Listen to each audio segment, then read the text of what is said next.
አፈ ታሪካዊቷ ኢትዮጵያዊ ልዕልት አንድሮሜዳ።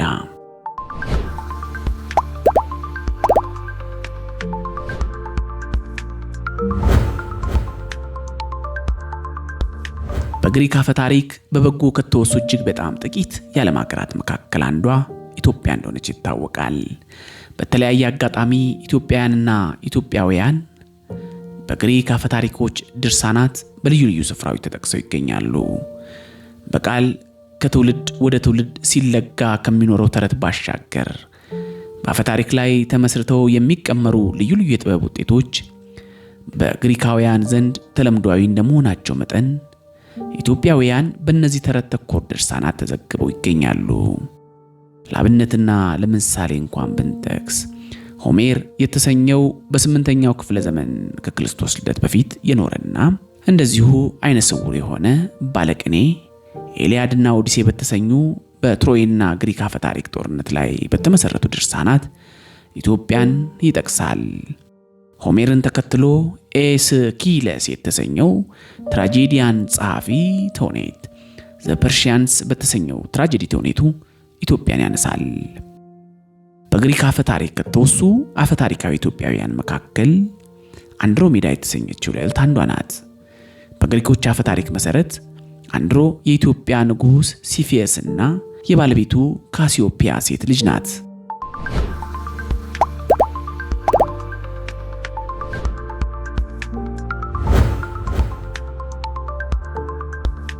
አንድሮሜዳ ተወልዳ ለአቅመ ሔዋን በደረሰችበት የቁንጅናዋ ወራትም እጅግ የተዋበች ልጃገረድ ሆነች። የልጇን ውበት የተመለከተችው ካሲዮፒያም ልጇ አንድሮሜዳ እጅግ ውብ በመሆኗ የሚተካከላት እንደሌለ በይፋ መታበይ ስትጀምር የባህሩ አምላክ ፓሳይዶን አንዲት ተራ ምድራዊት ሴት እንደ ሕያዋን አማልክት ልጅ ወደር የማይገኝላት ውብ ናት በሚል የመታበይ ንግግሯ እጅግ ይበሳጭባታል። ይህም በግሪክ አፈ ታሪክ በአማልክትና በሰዎች ዘንድ ተቀናቃኝነት የተለመደ እንደሆነ ልብ በሉልኝ። በዚህም ምክንያት በእናቲቱ መታበይ የተነሳ ሀገሪቱና ሕዝቦቿን በሙሉ በባህር ማዕበል ጠራርጎ እንዲያጠፋቸው የመቅሰፍት መልእክተኛውን ሲቲየስን ይልከዋል። በሀገሩና በሕዝቡ ላይ በሚስቱ አፍልፊት ሰበብ የተቃጣውን መቅሰፍትም የአንድሮሜዳ አባት ሲፊየስ ይሰማል። በዚህ የተጨነቀው ንጉሥ ሲፊየስም ከብዙ ማውጣትና ማውረድ በኋላ አማልክትን ያማክራል። የአማልክቱ ካህናት ሕዝቡን ሀገሩን በፓሳይደን አማካኝነት ከታዘዘባቸው መቅሰፍት የማትረፍ ፈቃድ ካለው የመቅሰፍቱ ሰበብ የሆነችውን የገዛ ልጁን አንድሮሜዳን መስዋዕት አድርጎ ለዘንዶ መልእክተኛ እስካልሰዋ ድረስ ከተቃጣበት መቅሰፍት መዳን እንደማይችል ያረዱታል። አማራጭ ያጣው ንጉስም አንድሮሜዳን ጨምሮ መላው ሕዝቡን አገር ከማጥፋት አንድሮሜዳን ብቻዋን ማጥፋት እንዳለበት ይወስናል።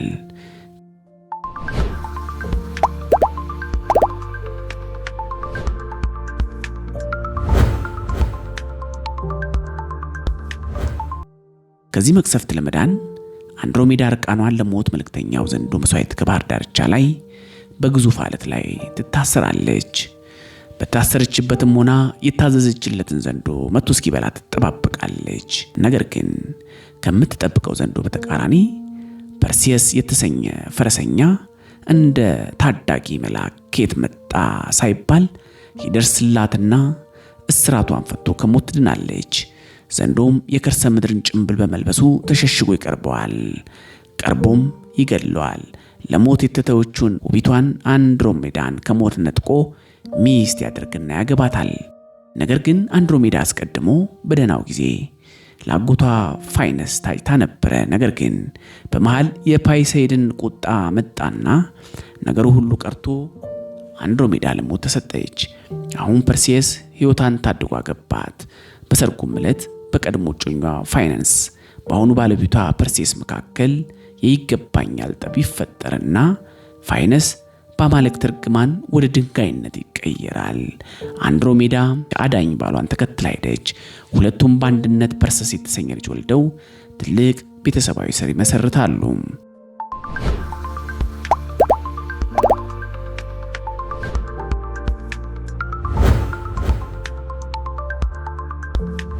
ፐርሴስና አንድሮሜዳ 7 ወንዶችና 2 ሴቶች ልጆችን ይወልዳሉ። የወንዶቹ ልጆች ስማቸው ፐርሰስ፣ ኤሌስስ እና ሄሊየስ፣ ሚስተር ቴኔስ ስቴንለስ፣ ኤሌክትሮን እና ሲናረስ ሲሰኙ ሁለቱ ሴቶች ልጆቻቸው ደግሞ ኦቶክቲና ጎረግፎን ይባላሉ። በወራሽ ልጆቻቸው በነ ኤሌክትሮንና ዩሪቲየስ አማካኝነት ማይሴንን ይመራሉ። ታላቁ ጀግና ሄራክለስም ከነዚህ ቤተሰቦች ይወለዳል። በዚያ አፈ ታሪክ መሰረት ፐርሴስ ፐርሺያኖች አባት ናቸው።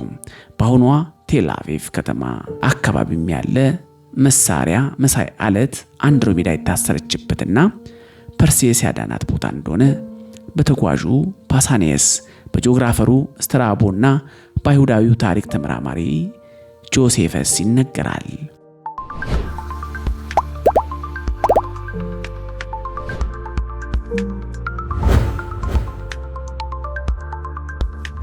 በዩሪፒደስ ተውኔት መሰረት አንድሮሜዳ ከሞተች በኋላ አማልክቱ በሰሜን ሰማይ አቅጣጫ ኮከብ አድርገዋታል። ከጥንት ዘመን ጀምሮ አንድሮሜዳ የምትሰኘው ኮከብ በሷ የተሰየመ ነው። እንደ ስነ ጥበብ አነሳሽ ምክንያት አንድሮሜዳ ከጥንታዊ ግሪክ ዘመን አይቀሬ ስነ ጽሑፍ ጀምሮ እስከ ዘመነ ተሐድሶ ድረስ አገልግሎት ላይ የዋለ ታሪክ ነው። ግሪካውያኑ ዝነኛ ትራጀዲያኖች ሶፎክሊስና ዩሪፒደስ ትራጀዲ አድርገው ተውኔት የጻፉበት ሲሆን ሌላኛው የዘመነ ተሐድሶ የፈረንሳይ ጸሐፊ ተውኔት ኮርኔይ ዘመናዊ መሪር ተውኔት አንድሮሜዳ ታሪክ ላይ ተመስርቶ ጽፏል። ጂን ባፕቲስቲ ለሊምፕረሲ የተሰኘ ኦፔራም ቀምሮበታል። በቲያትርና በኦፔራ ያልተገደበው የአንድሮሜዳ ታሪክ ለተለያዩ የፊልም ጠቢባንም የመነሻ ሐሳብ ሆኗል። በ1973 ፐርሴስ የተሰኘ የ20 ደቂቃ አኒሜሽን ፊልምም በሶቪየት ህብረት ተሰርቷል። በ1981 ዓመተ ምህረት ተሰርቶ በ2010 በድጋሚ የተሻሻለው ዘ ክላሽ ኦፍ ታይታን የተሰኘው ፊልም እንደዚሁ ለእይታ በቅቷል።